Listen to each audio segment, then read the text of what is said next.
Alli from Glamour Glow Academy. I wanted to talk to you today a little bit about natural light versus studio lighting. I myself prefer studio lighting for a few reasons.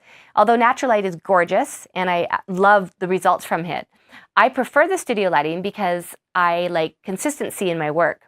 So with natural light, you have clouds and rain and then bright sun, and you don't have that consistency like you do with studio lighting.